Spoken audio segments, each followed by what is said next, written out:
Hello everyone, and welcome to Action for Healthy Kids' mini webinar series, Do-It-Yourself Challenges for Volunteers. Today we are going to talk about hosting a school health and wellness fair. My name is Heidi Knobloch, and I am Action for Healthy Kids' Illinois Field Manager. And with me today is Isabella Shugarman, a 7th grade student from Pioneer Middle School in Irvine, California. Isabella was inspired to plan and implement a health fair at her middle school in California last fall. And not only was she extremely successful, but she had a ton of fun planning it. So welcome, Isabella, and thanks for joining us today. Thank you for having me.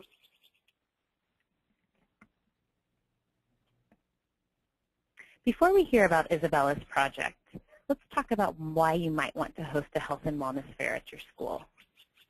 First, health fairs are a great way to show that your school cares about health and wellness, and as well as the health and wellness of staff, families, and the community. Second, health fairs provide an opportunity to educate families about health and wellness resources in your local community. Families don't always know where to go for these health-related resources, so health fairs can help address this and further help to ensure that your students are healthy and ready to learn. And finally, health fairs reinforce healthy eating and physical activity behaviors at home. They are an opportunity to make the school-to-home connection and to engage parents in your school's wellness efforts. As you can see here on the screen, parents are critical to the success of school wellness efforts.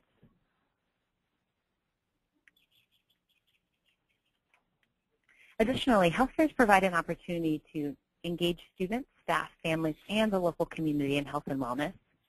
They also provide health and wellness resources to families all in one place. As we all know, it can be time-consuming to go to different places for your health-related needs, so health fairs can serve as a one-stop shop for wellness-related resources. Health fairs also provide an opportunity for your local school to network with local health-related organizations that may be able to provide programming to your school students and families in the future. And finally, I think it's important to note that health and wellness fairs are fun. They're a great way to celebrate health and wellness, and they can even provide opportunities to showcase your school's wellness activities. So for example, the school dance team could perform during the fair, or the Zumba club could provide a 10-minute Zumba routine for attendees. It's important to note that there is no one-size-fits-all strategy to planning a health and wellness fair. Fairs look different in every school and can depend on a number of factors, including the amount of space you have available in the school. Sometimes health fairs take place in one area like the gym, whereas other times they take place in several classrooms or sometimes even the hallway. Second, the number of people available to coordinate and supervise.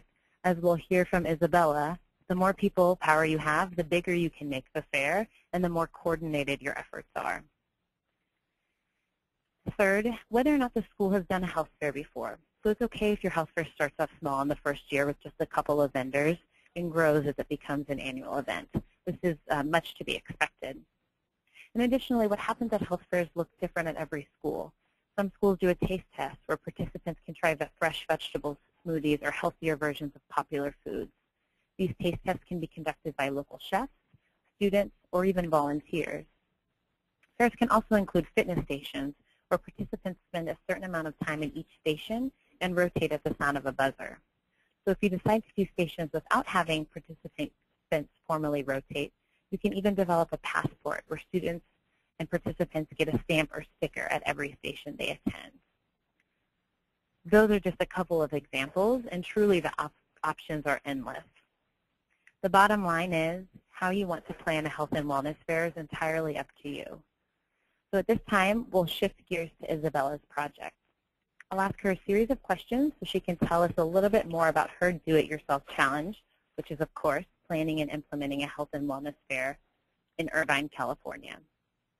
Isabella, thanks again for joining us. We'll go ahead and get started. So my first question is, can you tell us why you decided to plan a health fair? I decided to plan a health fair because in the past I had severe acid reflux, and although my case was not caused by being overweight and unhealthy, I know that a lot of the population with reflux is caused by being overweight and unhealthy, and I didn't want anybody to go through what I went through when they can change it. Wonderful. Can you tell us a little bit more about how you got started in planning your fair? To help me get started, I started by talking to my friends and family because I know that everybody knows somebody, and I talked to my brother's coach for track, and I talked to my teachers. I talked to everybody, and then I heard of another health fair going around around the time I was planning it, so I went to that, and it really helped me find out a lot more about how these should be organized and planned. It also sounds like that's a great way to meet people, too, to attend your own fair. Yes, that is where I found the food truck that I found that was at my fair. Wonderful. Can you tell us a little bit more about some of the other organizations that you involved, including that food truck? I included the local pharmacy, Target Pharmacy. I also included a local juice place. I also included a dentist, a pediatrician, and a gym. So about how many organizations did you have in total? I'm pretty sure I had about 16. Wow, wonderful. And how many people attended your fair? Roughly 200. Great. Can you tell us about some of the obstacles that you encountered while implementing your health fair? My main obstacle was I got sick and hospitalized before my health fair. But luckily I did have a great family and friend base that really helped me get through that and get me to my health fair. And they helped me with the last couple weeks of the crunch time. They helped me get through that. Wonderful. That's a great suggestion, to have a backup plan and to have enough support to help you implement the health fair in case something like that should arise. Any other challenges? I know you had talked a little bit about organization. Yeah, organization was a little rough at first for me because I'm not the most organized. And so getting organized was a little rough, but then my Grammy got me a folder, and I started putting everything in there. And I brought a journal with me when I went to the other health fair, and I brought it with me pretty much everywhere. And I got more ideas just by overhearing conversations and talking to my friends, just randomly, simple things like that. Great. Thank you so much. It sounds like organization is key to having a successful fair, and having a folder with all of that information in one place is a great way to stay organized. Yeah. So my final question is, do you have any tips that you would share with others who are thinking about doing the same? My main tip would be, like, be very confident because with vendors, when you're talking with them personally or on the phone, they're going to be able to tell that you're not confident, and they're going to think, well, if this person's not confident, how many people will actually be coming, and what's in it for me? And you really have to tell others what's in it for them. You have to explain, you'll get, if you pass out coupons, you'll get more people to come to your restaurant or location. I think that's great advice, kind of having more of a business case versus a health case when approaching vendors. What about the support that you received? It sounds like recruiting families is another important aspect of planning a health fair. Yeah, I had so much support from my friends and family. My doctor actually was going to be at the health fair, so he really pushed me to get there out of the hospital. So it was really great to have that support. That's wonderful. Well, in just a moment, we'll talk a little bit about a tool that you can use if anyone on the line is experiencing challenges with getting support for a health fair, especially from your school administration or from other folks in your community. Yeah. Any additional tips for success? The only other tip would be that always have people to rely on, as I said before. Like, always have an emergency plan B, because that really helped me a lot. Wonderful. It sounds like you need to always be flexible when you're dealing with multiple people and organizations. Yeah, plan early. So that's great. Plan early. Excellent. Well, thank you, Isabella, so much for sharing your story and all of the great tips you had for this Do-It-Yourself challenge.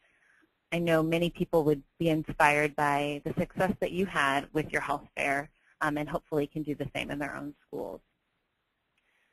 So before closing, I'd like to mention some of Action for Healthy Kids' resources that could be useful in planning your health fair and when you're building support for any health and wellness initiative in your community.